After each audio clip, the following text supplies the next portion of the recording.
감추어진 생명이라는 제목으로 오늘 골로새 말씀을 3장의 말씀을 통해서 함께 은혜를 나눕니다. 제가 어렸을 때 중학교 때인가요? 아버님이 이 복숭아 나무 한 그루 사오신 것 같아요. 저희 집 마당에 복숭아가 나무가 한 그루가 이제 있었어요. 그 아버님이 사오셔서 심으신 거예요.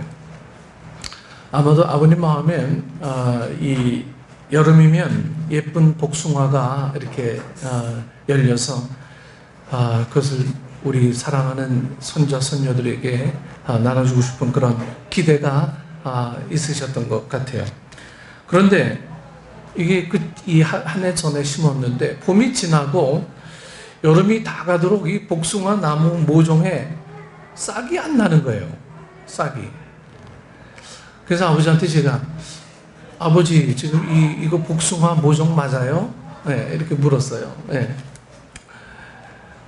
이거 죽은 거 아닙니까? 물었더니 아버님이 그때 신경이 좀 쓰셨던지 그 사오신 곳에 가서 다시 물어보셨어요. 아니 이건 살아있고요. 분명히 싹이 날 겁니다. 이렇게 아버님이 답을 들어오셨다 그래요. 그리고는 이제 매일 아침마다 그 아버님이 그 복숭아 나무를 이렇게 들여다보고 감을 때는 물도 주고 이렇게 하시더니 어느 날 싹난 복숭아 나무를 이제 보여주시는 거예요. 이거 봐라, 이게 싹이 났지 않냐. 죽은 나무처럼 아주 노랬지만 샛노랬지만 여러분이 그 속에 생명이 감춰져 있었다는 사실이 참 놀랍기도 하고 신비롭습니다. 우리 교회도 저기 나무 하나 있는데 죽었는 줄 알고 그냥 놔뒀는데 여기 앉은 사람이 계속 물을 주니까 언젠가부터 이게 파랗게 막 이제 순이 올라오는 거예요. 참 우리는 겉으로 볼 때는 죽은 것 같은 느낌들이 이렇게 많이 있었는데 그 속에 생명이 이렇게 이 싹이 날 기운을 갖고 있었다라고 하는 거죠. 그리고 깨닫습니다. 여러분, 보이지 않는 것들이라도 이 숨겨져 있는 생명이 있다면 그것은 언제든지 살아난다는 사실입니다.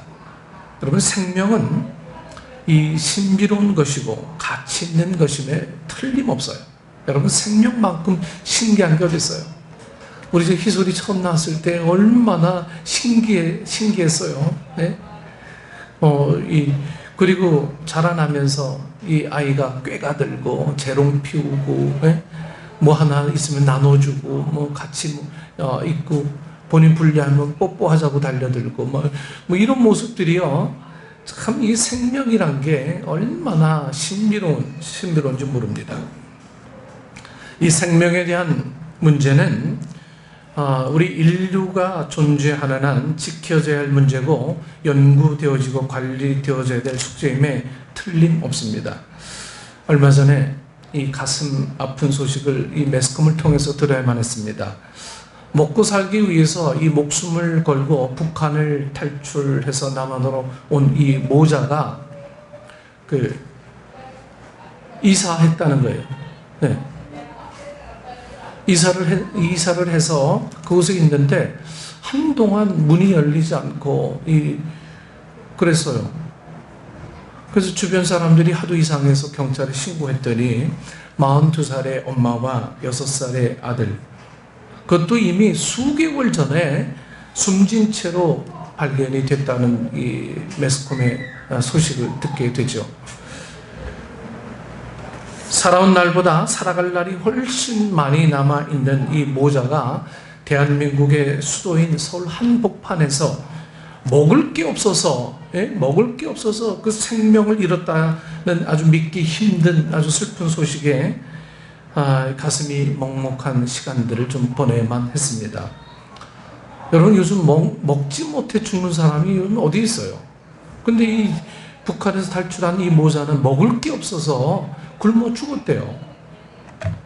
여러분이 생명에 대해서 말할 때 보통 6가지 질문을 받고 또 이 질문에 계속적으로 우리는 대답하면서 살아가는 존재이지 않느냐 하는 거죠. 그 질문의 첫째는 왜 사느냐입니다. 왜 사느냐? 여러분, 이 목적이 무엇이고 그 의미는 어떤 것인가 하는 어떤 철학적인 질문이에요. 여러분이 살아가면서 우리가 왜 살아야 되나 하는 이 질문은 누구나 한 번쯤은 다 해보셨을 거예요. 내가 왜 살아야 되지? 먹고 살기 위해서 살아야 되나?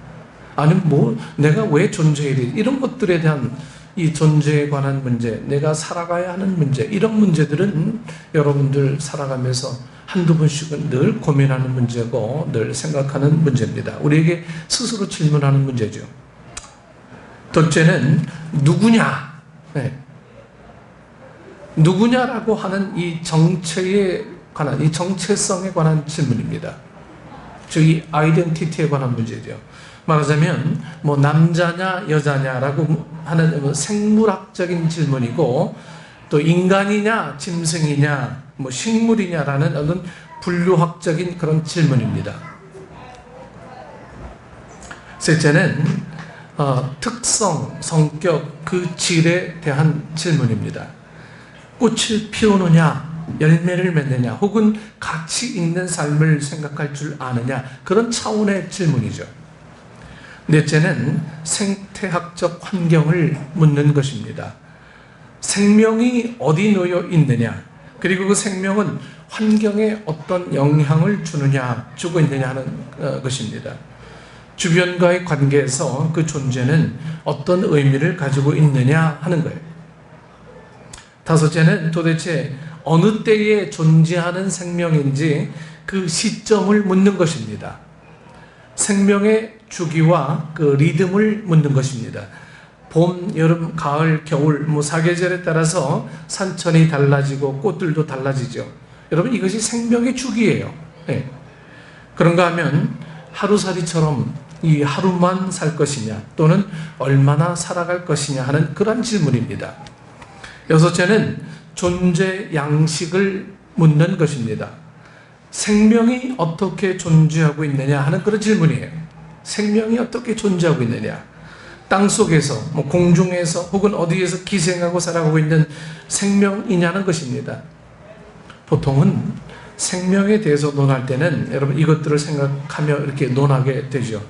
그런데 사실 이 6가지의 어떤 질문보다 더 중요한 질문을 우리는 하나 해야 합니다. 바로 내 생명은 누구의 것이냐, 어디에 속한 것이냐 하는 생명의 속성을 묻는 가장 근본적인 질문입니다. 생명의 근원, 여기서부터 출발해야 생명의 가치도 삶의 의미도 존중받을 수 있는 것입니다. 여러분, 내가 스스로 이 땅에 나온 것 아니지 않습니까? 이 우주에 어쩌다가 사람이 생겨났습니까? 이 어쩌다가 사람이 만들어지고 이게 그렇게 된 거 아니잖아요. 만든 이가 있으니 우리의 생명이 나타난 거죠. 우리는 그 생명에 관한 문제에서 바로 이러한 질문들을 우리는 해 나가야 돼요. 내 생명은 누구 것이냐 하는 거예요. 우리 아버지 어머니 것입니까? 그럼 우리 아버지 어머니는 누구의 것이? 할아버지 할머니 것이? 그럼 할아버지 할머니 이렇게 따지고 올라가다 보면 우리가 존재해야 하는 근원인 처음 사람인 아담을 우리는 만나게 되죠.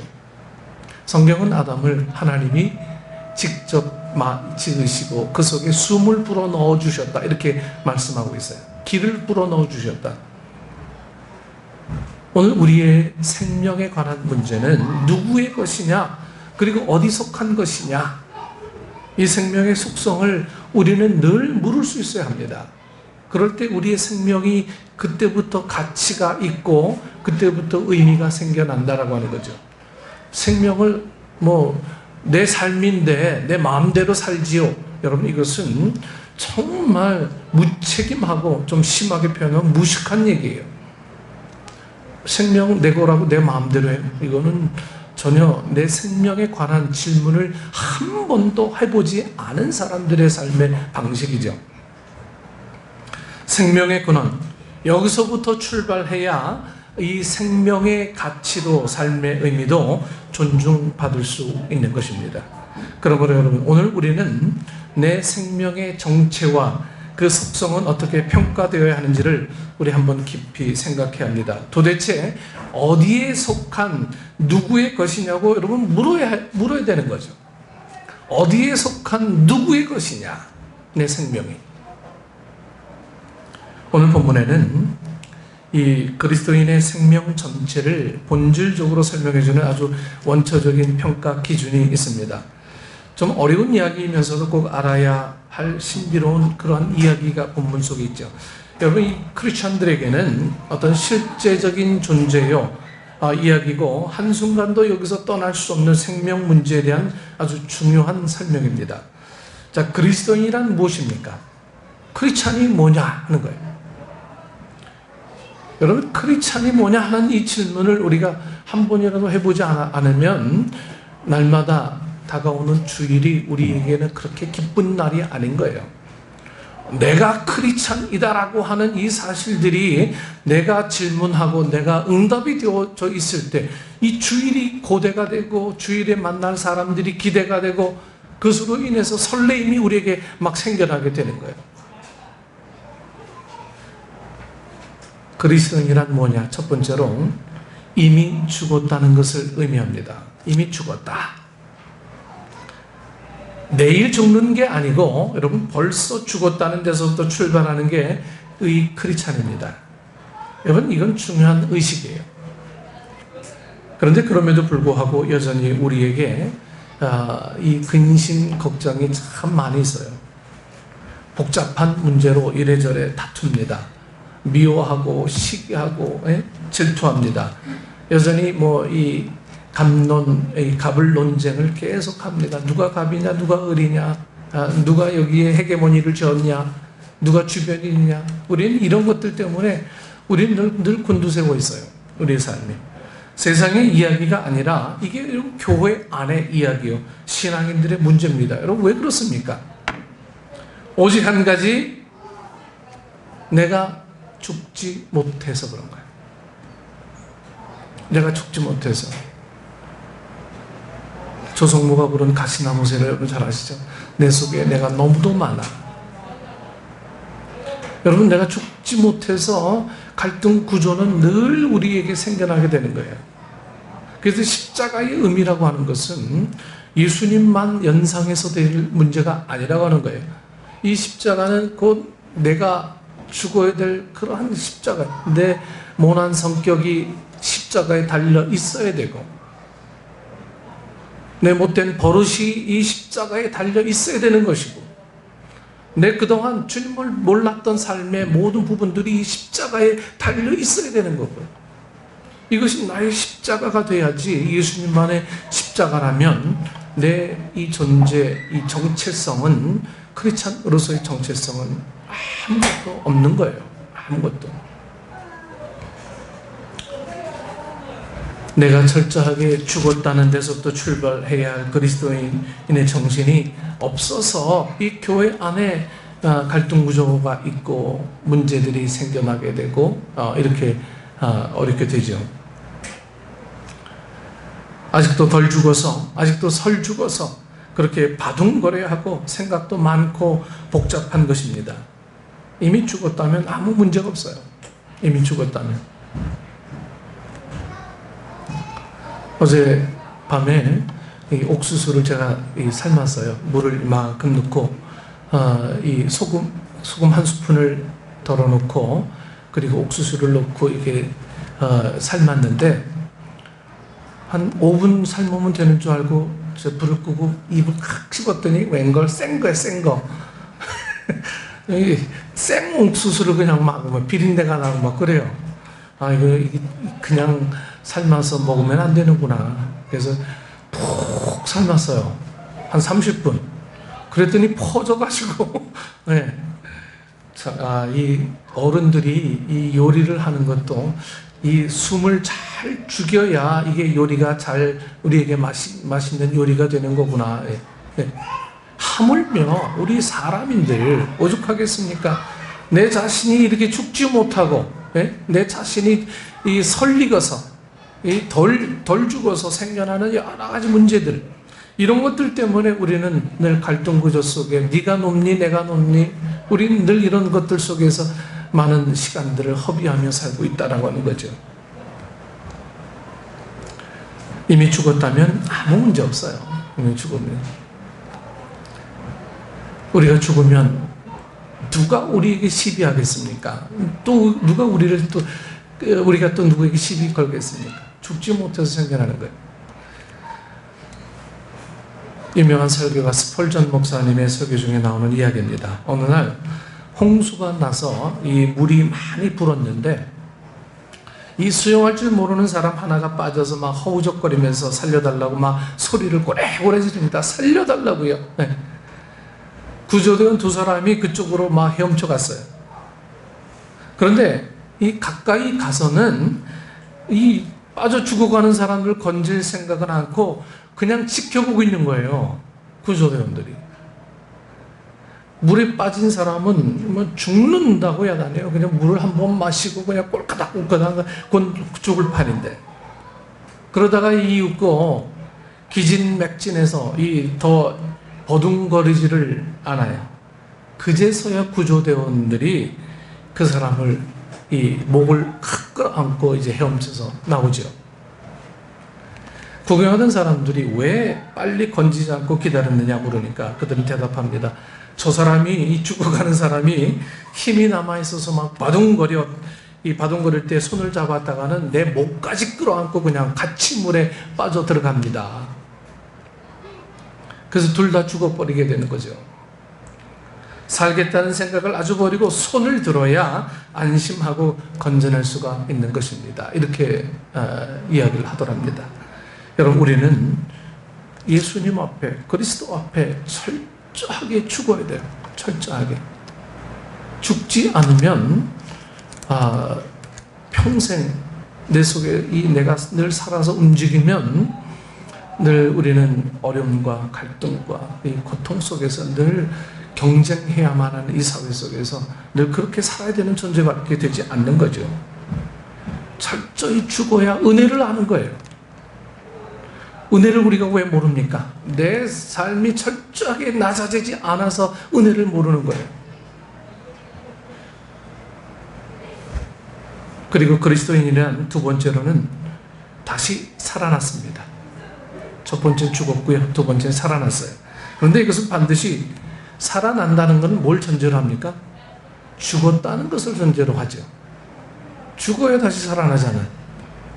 성경에 의하면 그리스도와 함께 죽은 사람이 그리스도와 함께 다시 살리심을 받습니다. 그러니 아직 그리스도 안에서 죽지 않은 사람은 어떻게 해요? 살아나지 못해요. 죽은 사람만이 다시 살아나는 거예요. 이 사실은 그리스도 안에서 죽은 사람이라야 경험할 수 있는 사실입니다. 율법 앞에 죽고 다시 은혜로 살아났습니다. 회개해서 과거가 죽고 그리스도의 은혜로 다시 살아났어요. 그런데 이제 다시 살아난 나는 나를 위해서 사는 게 아니라고 하는 거죠. 다시 살아난 이 존재는 나를 위해서 사는 게 아니고 누구를 위해서 살아야 돼? 그리스도를 위해서, 예수님을 위해서 살아야 되는데 다시 살려줬더니 이제 또 내가 나를 또 살아야 되는구나. 여러분, 우리에게는 이런 내 속에 뭔가 반항의 심리들, 거부의 심리들, 이런 것들이 우리 속에 늘 숨어 있어요. 늘 숨어 있어서 늘 우리는 내가 죽지 못하고 다시 살아나서 하나님을 거부하는 존재로 늘 살아갈 수밖에 없는 존재죠. 성경의 역사가 다 그런 거예요. 이스라엘 백성들 구해줬더니, 출애굽할 때 먹여줬더니 딴소리 하지 않습니까? 송아지 우상 섬기고요. 먹을 거 없다고 막, 고기 없다고 막 난리 피우니까 하나님 이 메추라기를 보내서 줬더니 나중에는 또 이 가나안 백성들 통해서 같이 혼혈 민족이 되고 다 죽지 못해서 벌어지는 일들이죠. 그러나 이제 다시 살아난 나는 예수 그리스도를 위해서 살아야 되는 존재다라고 하는 것들이 오늘 우리에게 이 머릿속에서 그려지지 않으면 신앙은 항상 이 망상에 불과해요. 이제 인간의 나로 사는 것이 아니라 그리스도인인 나로 살아가는 거예요. 그러니까 내 정체성이 이 인간에서 이제는 그리스도인으로 바뀌어진 거죠. 원래 이 생물학적인 인간에서 이 주님 말씀으로 이제 내가 다 죽고 이제는 다시 그리스도인으로 태어나는 거예요. 여러분, 이게 은혜입니다. 내 고집으로, 내 능력으로, 내 인맥으로 여러분 무엇을 얻으려는 것이 아니라 오직 은혜로 삽니다. 오직 은혜로. 어떤 일을 당하든지 무슨 일이 있든지 오직 돌아온 감격과 다시 산 감사, 여러분 그것으로만 사는 거죠. 오늘 여러분 안에도 주님이 나를 다시 살리신 그 은혜가 여러분 안에 존재하십니까? 그렇다면 감사하세요. 감사로 살아가야죠. 그 정신이 그리스도인의 정신이다라고 하는 거예요. 그래서 이 크리스찬 속에는 감사가 빠지면 맹탕이에요. 맹탕. 아무것도 아니에요. 그리고 그리스도인의 생명에 대한 세 번째가 오늘 중요하게 말씀하고 있는 감춰져 있다는 사실입니다. 감춰져 있다. 내 생명이 그리스도 안에 감춰져 있습니다. 그리고 자라고 있어요. 보이지 않지만 날마다 성장하고 있습니다. 없는 듯 하지만 있습니다. 죽은 것 같지만 분명히 살아있어요. 제가 차를 타고 이쪽 가다 보면 이 논들이 보여요. 전에는 그냥 파릇파릇하게 새싹만 보였는데 가만히 살펴보니까 거기에서 이제 벼들이 막 나와요. 이제 벼들이 막 이 열매들이 막 이제 이 쌀 알들이죠. 막 아직 익어가지는 않았지만 그런 것들이 보이는 거예요. 처음에는 요만한 모종 하나 이렇게 딱 심어놓고, 네. 여러분이 모종 심는 거 아십니까? 네. 저 어릴 때 모종 많이 심어봤거든요. 학교에서도 막 심으러 나가고 그랬어요. 그래서 두 손가락 사이에 껴서 푹 찔러 넣으라고 하는데 요즘 뭐 누가 그렇게 합니까? 기계로도 하죠. 그냥 심어놓고 물만 줬는데 그 안에서 생명이 막 싹트고 그 안에서 엄청난 열매들이 막 만들어지는 거예요. 없는 듯 하지만 그 속에는 생명이 있어요. 여러분, 우리가 이 많은 사람들을 포기하지 말아야 될 이유 중에 하나가 바로 이 이유 때문에 그래요. 저 사람에게는 예수 그리스도의 생명이 없는 것처럼 느껴지지만 하나님은 포기하지 않으세요. 그 속에 분명히 예수 그리스도의 흔적이 남아있고 그 생명이 남아있다라고 하는 것. 오늘 그 증거가 우리 박명수 어머님 아닙니까? 얼마나 감사해요. 네? 기적적인 은혜들을 여러분들은 지금 보고 계신 거예요. 네? 우리 주연이, 소연이 날마다 기도 좀 하고 할머니, 할아버지 교회 나오셔서 구원의 은혜 입었으면 좋겠습니다. 그냥 흘러가는 말처럼 했지만 그 속에 생명이 심어져 있었던 거예요. 생명이. 그 감춰진 생명은 여러분 언제 나타납니까? 주님 다시 오실 그때 나타나요. 주님 다시 오실 그때. 그 생명의 새싹이 이제 막 보이는 거예요. 그 생명의 열매가 마침내 나타날 것입니다. 주님 오셔서 우리의 감춰진 생명이 나타날 때를 여러분 한번 상상해 보십시오. 그때 시점에서 우리 생을 돌아볼 때에 지난날에 내가 왜 고독해야 했던가 이제 돌아보니 그것도 은혜예요. 그것도 은혜. 내가 그때 왜 실패해야 했던가 되돌아보니 그것도 은혜예요. 내가 비참해서 고통을 느끼고 있을 때 나는 버려진 줄 알았는데 아닙니다. 그때도 주님은 나와 함께 계셨어요.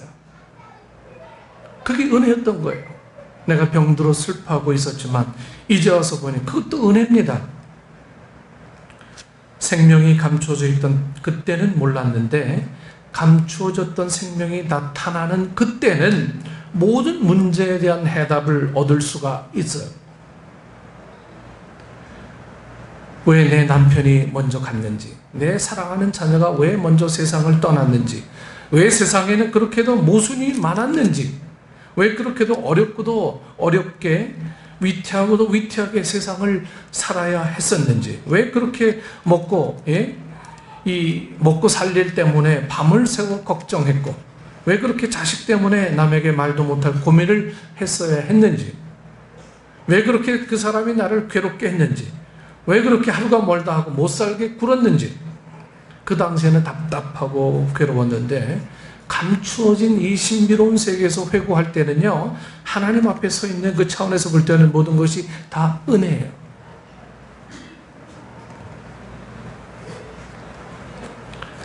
요즘 우리 막내 녀석이 통화하면서 너 나랑 약속하자.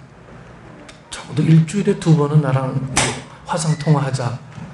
예, 알겠습니다. 뭐 하지요. 웬걸요? 쌩까 아주. 네, 없어.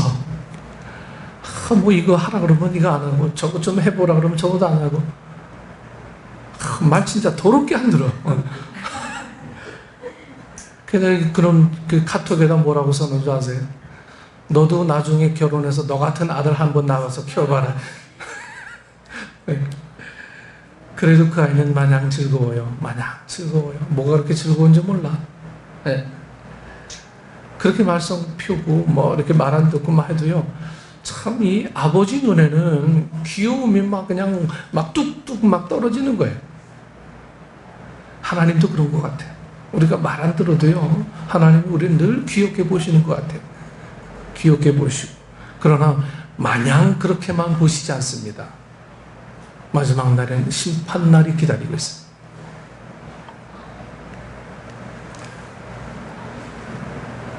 그 순간이 바로 주님이 오시는 날이며 감춰진 생명이 드러나는 순간입니다. 그때는 지금 우리가 겪고 있는 모든 일들에 대해서 우리 모두가 이해할 수 있는 해답을 얻을 것입니다.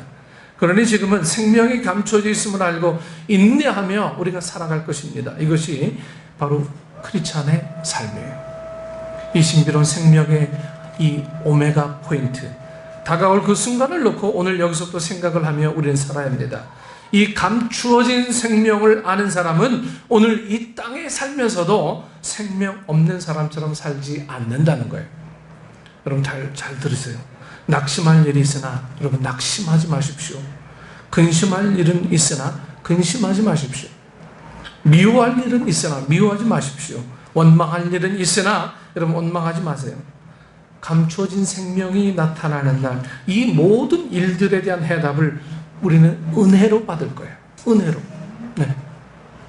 우리 사랑하실 거예요, 여러분. 오늘 본문에 그리스도와 함께라는 말씀이 3번이나 나옵니다. 여기에 참 그리스도인의 의미가 있어요. 오늘 우리가 그리스도인이라, 크리스찬이라면 그리스도와 함께 오늘을 삽니다. 그리고 그리스도와 함께 위를 생각하고 위의 것을 바라봅니다. 그리고 장차 나타날 바로 그 영광의 날을 바라보면서 감추어진 생명, 신비로운 생명을 여러분 거듭 확인하면서 우리가 살아가야 할 것입니다. 생명의 신비는 오직 주님과의 관계에서만 이해될 수가 있어요. 생명을 허락한 건 우리 부모가 아니에요. 우리는 그 생명의 군원을 생각하며 다시 오실 주님을 다시 한번 기다리며, 정말 모든 것이 은혜입니다. 내 몸이 좀 아프고 힘들고 어려워도 우리 자녀들을 보고 우리의 삶을 뒤돌아보니 은혜 아닌 게 없습니다. 여러분, 이런 고백들이 크리스찬의 삶이에요. 예수 믿지 않는 사람들은 좀 극명하게 말씀드려 죄송하지만, 아이고 이놈의 세상 고통이 없었으면 좋겠다, 맨날 한숨 쉬고 그렇게 살죠. 여러분, 그래봐야 우리에게 얻어지는 거 별로 없어요. 은혜입니다. 같은 삶은 은혜입니다. 감사합니다. 이런 고백으로 사는 게 얼마나 우리 삶에 유익하고 기쁨이 넘치겠어요. 크리스찬들 보면요, 이렇게 이 사람들 가다 보면 저 사람 교회 다니는 사람이구나, 이런 걸만 느끼는 거예요. 오늘 여러분들에게도 감춰진 생명, 누구에게나 다 이 존재합니다. 주님 다시 오신 그날 다시 한번 기쁨으로 맞이하며 하나님 앞에 정직하게 예수님 믿는 크리스천으로 살아가는 우리 축복된 식구들 되기를 축원합니다. 기도하겠습니다. 존귀하신 아버지 하나님, 은혜를 감사합니다.